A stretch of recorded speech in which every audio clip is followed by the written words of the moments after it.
السلام علیکم ویورز، میرا نام عطاء الرحمان اور آپ دیکھ رہے ہیں عطاء بخاری یوٹیوب چینل۔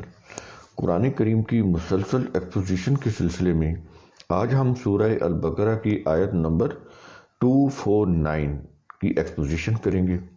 اس میں آپ جو دیکھیں گے کہ پیچھے جو بات ہوئی تھی جالوت کے انتخاب کی، یعنی کسی بھی قوم کا جو سربراہ ہوتا ہے وہ چاہے ہیڈ آف دا اسٹیٹ ہو، چاہے کسی ریاستی ادارے کا سربراہ ہو، وہ ریاستی ادارہ خواہ وہ ڈیفنس کا ہو، عدلیہ کا ہو یا کچھ سیاسی ادارہ ہو، کوئی بھی ادارہ ہو، اس کا سربراہ، اس کا قرآن کریم نے کرائٹیریا کیا بتایا ہے سلیکشن کا؟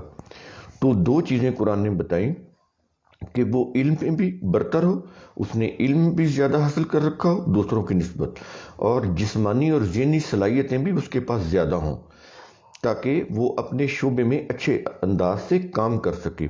علم سے مراد کوئی مذہبی علم نہیں ہے، جس شعبے کا وہ لیڈر ہے، سربراہ ہے، اس شعبے سے ریلیٹڈ اس کے پاس علم ہو۔ اگر وہ کسی پولیٹیکل انسٹیٹیوشن کا کوئی سربراہ ہے تو اس کے پاس سیاسی بصیرت ہونی چاہیے۔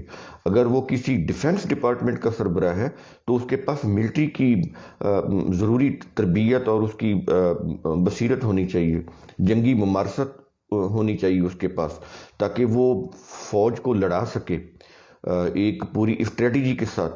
تو جس قسم کا شعبہ ہو، اس قسم کا علم اور اس کے مطابق ذہنی تربیت، تو کہتا ہے یہ بہت ضروری ہے۔ یہ دو کرائٹیریا بتائے گئے تھے۔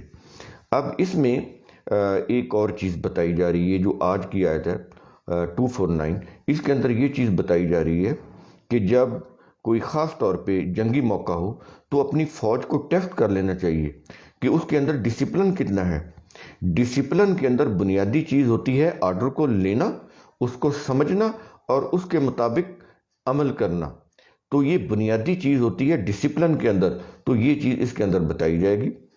اب بات ہو رہی ہے یہاں سے فلما فصل طالوت بالجنود، تو جو طالوت ہے اب اس کا انتخاب ہو گیا ہے، جنگی جو لشکر ہیں اس کے پاس جمع ہو گئے ہیں۔ پھر جب طالوت فوج کے ساتھ، فوجوں کے ساتھ نکلا، جنود یہ جمع کا لفظ ہے، اس میں ایک فوجی نہیں، لشکر، فوجی، تو ان کے ساتھ وہ نکلا دشمن سے لڑائی کے لیے۔ یعنی وہ کمانڈر مقرر ہونے کے بعد دشمن سے مقابلہ کے لیے لشکر کو اپنے ساتھ لے کر روانہ ہوا۔ اچھا، اب جب روانہ ہوا تو اس نے ٹیسٹ کرنا چاہا۔ یہ چیز ہے بہت اہم سمجھنے کی، کیونکہ روایات کے اندر چیزوں کو بہت گھما پھرا کر پیش کیا جاتا ہے، ان کے اندر پھر مسٹریز بھری جاتی ہیں۔ قرآن کریم میں کوئی مسٹری نہیں ہے۔ تو اس نے اپنے لشکر کو چیک کرنے کے لیے ایک اس کو آرڈر دیا، اور وہ آگے قرآن بتا رہا ہے۔ تو راستے میں اپنے لشکر کو چیک کرنے کے لیے اس نے سپاہیوں کو ایک حکم دیا تاکہ پتہ چلے کہ یہ کس حد تک ڈسپلن کا، اس کے لشکر ڈسپلن کا پابند ہے۔ تو ان سے کہا کہ آگے ایک نہر آئے گی، اور اس کے متعلق یہ ہے کہ تم جب کہا کہ تم نے اس نہر سے پانی نہیں پینا۔ اب یہ چیز چیک کرنا تھا، صرف، اور کوئی چیز نہیں کہ اس نہر کو کوئی پانی حرام تھا یا خراب تھا کہ نہیں پینا، نہیں، چیک کرنا تھا کہ فوج جو ہے اس میں جتنے بھی لشکر ہیں اس میں کتنے لوگ ہیں جو اس حکم کو مانتے ہیں اور کتنے لوگ ہیں جو اس حکم کو نہیں مانتے۔ اس سے وہ اسیسمنٹ کرنا چاہتے تھے، اور آج بھی یہ چیز چلے گی کہ اپنے کمانڈر نے اپنے لشکر کو چیک کرنا ہوتا ہے کہ اس نے ڈسپلن کتنا حاصل کیا ہوا ہے، ڈسپلن پر کتنا کاربند ہے۔ تو اس نے پھر یہ کہا کہ نہر آئے گی، اس میں سے تم نے پانی نہیں پینا۔ تو ایکچولی یہ چیک کرنے کے لیے تھا ان کا ڈسپلن۔ تو اس نے کہا قال ان اللہ مبتلیکم بنہر، یہ جو بنہر، یہ جو لفظ ہے نہر، اس سے میں ندی، کینال، کوئی بھی جس میں پانی بہتا ہے، تو کہتا ہے کہ اللہ کا قانون، یعنی اللہ کے قانون کی روح سے تمہیں آزمایا جائے گا، تمہیں اس میں ابتلا کیا جائے گا کہ تمہیں یہ کہا جائے گا، ہم کہیں گے کہ پانی نہیں پینا۔ اب دیکھیں گے کہ کتنے لوگ نہیں پیتے، یعنی اس حکم کو کتنے لوگ مانتے ہیں اور کتنے لوگ نہیں مانتے، اس کی ہم نے اب چیک کرنا ہے۔ تو اس لیے وہ کہا کہ کمانڈر طالوت نے کہا کہ بے شک اللہ تمہیں ایک نہر سے آزمائے گا، یہ ہے اس کا معنی کہ تمہیں کہا جائے گا کہ تم پانی نہ پیو، اور اب ہم دیکھیں گے کہ کتنے لوگ نہیں پیتے اور کتنے لوگ پیتے ہیں۔ اس سے معلوم ہو جائے گا کہ فوج کے اندر اوبیڈینٹ لوگ کتنے ہیں، جو تابعداری جو اوبیڈینٹ ہیں، فوراً حکم لیتے ہیں، ڈسپلن کو برقرار رکھتے ہیں، اور کتنے لوگ ایسے ہیں جو ڈسپلن کی خلاف ورزی کرتے ہیں۔ اس سے پھر دشمن کے ساتھ لڑنے میں آسانی رہتی ہے، کمانڈر کو پتہ ہوتا ہے کہ اس کی فوج کی استعداد کیا ہے۔ تو یہاں یہ چیز کہی جا رہی ہے، تو یہ اللہ کے قانون کی روح سے ہی یہ کر رہے تھے نا، یہ اللہ کا قانون ہے، ٹیسٹ کرنا کیا ہے، اللہ کا قانون۔ تو یہ نہیں اللہ ان کو کہہ رہا تھا۔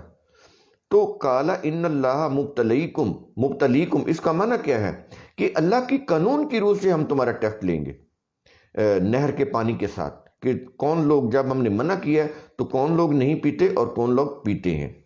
تو یہ تھا، اس سے ان کا صبر کا بھی ٹیسٹ ہونا تھا کہ ان کے اندر صبر کتنا ہے۔ تو یہ چیز کرنے کے بعد کہہ رہا ہے کہ فمن شاربہ منہ پس جس نے اس نہر سے پانی پی لیا، یعنی ہمارے حکم کی خلاف ورزی کی، تو ظاہر وہ تو اس ٹیسٹ کے اوپر پورا نہیں اترا، تو کہا فلیس منی، تو وہ مجھ سے یعنی میری فوج میں سے نہیں ہے۔ کیا مطلب؟ یعنی وہ میرے لشکر میں رہنے کی اہلیت ہی نہیں رکھتا، اس کی اہلیت ختم ہو جائے گی لشکر میں رہنے کی، دشمن سے لڑنے کی، کیونکہ اس نے آرڈر کو مانا ہی نہیں، خلاف ورزی کی ہے ڈسپلن کی، تو اس کی جو ایلیجیبلٹی ہے، اہلیت ہے، وہ ختم ہو جائے گی۔ اور آگے کہا وَمَن لَّمْ يَطْعَمْهُ، اور جس نے اس نہر سے پانی نہ پیا، فَإِنَّهُ مِنِّي، تو وہ بے شک مجھ سے ہے۔ مجھ سے ہے سے کیا مراد ہے؟ وہ اس لشکر میں رہے گا، میرے اس لشکر میں وہ اہلیت رکھتا ہے کہ اس میں رہے، تو اس کی اہلیت جو ہے وہ برقرار رہے گی۔ تو اہلیت جو ہے اس کی بیس کیا ہے کہ ڈسپلن ہی بیس ہے۔ اور آج بھی یہ دیکھ لیں، ڈسپلن بیس ہوتی ہے، جو فوجی یا سپاہی ڈسپلن کو فالو کرتے ہیں وہی اس محکمے کے اندر رہتے ہیں۔ جو ڈسپلن کی خلاف ورزی کرتے ہیں اور متواتر کرتے چلے جاتے ہیں تو ان کو سزا ہوتی ہے، ان کی اہلیت جو ہوتی ہے وہ ختم ہو جاتی ہے آرمی میں رہنے کی۔ تو اسی ڈسپلن کی قرآن بات کر رہا ہے۔ اور آگے کہہ رہا ہے، آگے ان میں وہ جو حکم تھا اس کے اندر تھوڑی سی اب لچک بھی ہے۔ کہا کہ الا من اغترف غرفۃ بیدہ، مگر جو کوئی اپنے ہاتھ سے پانی کا چلو بھر لے، یعنی یہ جو چلو ہے ہاتھ کا، اب نہر کراس کر رہے ہیں تو اس میں سے ظاہر ہے مزاج تو ہر ایک جیسا نہیں ہوتا۔ اب مقصد تو یہ کہ پانی نہیں پینا، تو چلو بھر پانی لینے سے مراد یہ ہے کہ اگر حلق خشک ہو گیا ہے تو وہ اپنے منہ میں ڈال کے اپنا حلق جو ہے وہ گیلا کر لیں، تر کر لیں، تاکہ حلق خشک نہ ہو۔ لیکن اصل معنی یہ تھا کہ پورا سیر ہو کر پانی نہیں پینا، اگر حلق خشک ہو گیا کسی کا تو وہ تھوڑا سا پانی لے لے۔ اس سے ان کے صبر کا امتحان لیا گیا، ڈسپلن کو چیک کیا گیا۔ تو یہ کہہ رہا ہے قرآن کریم کہ وہ جو کمانڈر تھا اس نے یہ کہا کہ ٹھیک ہے چلو بھر لے لو، اس میں سے تھوڑا سا اپنے جو حلق ہے، گلا ہے، اس کو تر کر لو، لیکن پانی پینا نہیں ہے۔ تو یہ ہے اس سے مراد۔ تو جو نہیں پیے گا تو وہ پھر فوج میں رہنے کا، لڑنے کا اہل ہوگا، اس کی اہلیت قائم رہے گی۔ تم خود بھی اپنی اہلیت کو ٹیسٹ کر لو۔ تو یہ مبتلیکم کے الفاظ ہیں نا، تو یہ تم نے خود ٹیسٹ کرنا ہے۔ اب دیکھیں کوئی اگر چوری چھپے پانی پی لیتا تو وہ پی سکتا تھا نا، تو اس لیے قرآن کریم کہہ رہا ہے کہ تم نے یہ ٹیسٹ خود کرنا ہے اپنا، ورنہ تو وہ چھپ کے وہ یعنی حلق تر کرنے کے بہانے پی بھی سکتے تھے۔ اس لیے قرآن کریم نے یہ لفظ لے کر آیا ہے کہ وہ یہ کہہ رہا ہے کہ تم اپنے آپ کو خود ٹیسٹ کرو، کیونکہ وہاں تو کوئی کمانڈر بھی چیک نہیں کر سکتا کہ اس نے وہ گلا تر کرنے کے بہانے پانی پی لیا ہے یا صرف اتنا ہی لیا ہے کہ گلا تر ہو۔ تو کہتا ہے تم خود نے ٹیسٹ کرنا ہے، تم خود نے اپنے اندر صبر پیدا کرنا ہے، تم نے خود ہی اپنے اندر صلاحیت پیدا کرنی ہے۔ تو یہ چیز ہوگی۔ اور آگے کہہ رہا ہے فشاربو اب بتا رہا ہے کہ یہ جو ٹیسٹ لیا گیا تو پھر صورتحال کیا ہوئی، اس کا رزلٹ کیا نکلا اس ٹیسٹ کا؟ کہتا ہے کہ فشاربو منہ الا قلیلا منہم۔ اب دیکھیں قرآن کریم یہ ہے اصل بات بتانا چاہتا، کہتا ہے کہ پھر ان میں سے تھوڑے سے لوگوں کے سوا باقی سب نے اس نہر سے پانی پی لیا۔ یہ بتانا چاہتا ہے قرآن کریم کہ پہلے ٹیسٹ کی بات کی اور پھر کہا کہ کتنے لوگ اس ٹیسٹ کے اوپر پورا اترے اور کتنے لوگ جو ہیں اس ٹیسٹ کے اوپر پورا نہیں اترے، انہوں نے صبر نہیں کیا اور پانی پی لیا۔ تو زیادہ لوگوں نے یہ کیا کہ پانی پی لیا، کم لوگوں نے اس حکم کو کیا۔ تو یہ چیز کہہ رہا ہے۔ لیکن پھر کیا کیا؟ ان لوگوں نے یقین دلایا کہ ہم سے دوبارہ غلطی نہیں ہوگی، ہم سے غلطی ہوگی، حکم کی عدولی ہوگی تو دوبارہ ہم جو ہے یہ ایسا نہیں کریں گے، ہمیں ہماری اہلیت سے نہ نکالیں، لشکر سے نہ نکالیں، ہم لشکر میں رہیں گے اور ہم آئندہ احتیاط کریں گے۔ تو یوں کہہ لیں کہ انہوں نے اپنی غلطی کو تسلیم کیا اور ان کو معاف کر دیا گیا، لشکر میں دوبارہ ان کو رکھا گیا۔ اب کیا ہوا؟ فلما جاوزہ ہوا والذین آمنوا معہ، پھر جب طالوت اور اس کے ساتھ ایمان والوں نے اس نہر کو، اس کینال کو عبور کر لیا تو کیا ہوا؟ عبور کرنے کے بعد کیا ہوا؟ اب آگے تھا دشمن، اس سے لڑائی ہونی تھی، فیس ٹو فیس مقابلہ ہونا تھا۔ تو اب انہوں نے دیکھا کہ دشمن تو بہت زیادہ ہے، تو اب وہ جو لوگ جنہوں نے وہ پہلے حرکت کی تھی نا، پانی پینے، گلا تر کرنے کے بہانے پانی بھی پی لیا تھا، ڈسپلن کی خلاف ورزی کی تھی، اب ان لوگوں نے کیا کیا کہ ان لوگوں نے ہمت ہار گئے۔ وہ لوگ دشمن کو دیکھا کہ یہ تو دشمن کی تعداد بہت زیادہ ہے، تو وہ اس کی تعداد کو دیکھ کر ہمت ہار بیٹھے۔ تو کیا کہنے لگے؟ قالوا لا طاقت لنا اليوم بجالوت وجنودہ۔ تو وہ لوگ جنہوں نے ڈسپلن کی خلاف ورزی کر کے پانی پی لیا تھا، پھر ڈسپلن کا پابند رہنے کا وعدہ کیا تھا، وہ عین جنگ کے وقت بزدلی دکھاتے ہوئے کہنے لگے کہ آج ہمارے اندر تو جالوت اور اس کے لشکر کے ساتھ لڑنے کی طاقت نہیں ہے، ہم نہیں لڑ سکتے۔ دیکھیں یہ قرآن کریم مائنڈ سیٹ بتاتا ہے، یہ نہیں بتاتا وہ کون لوگ تھے، ان کے نام کیا تھے، ان کے والدین کون تھے، نہیں بتا رہا۔ کیوں؟ ضرورت نہیں ہے آج ہمیں۔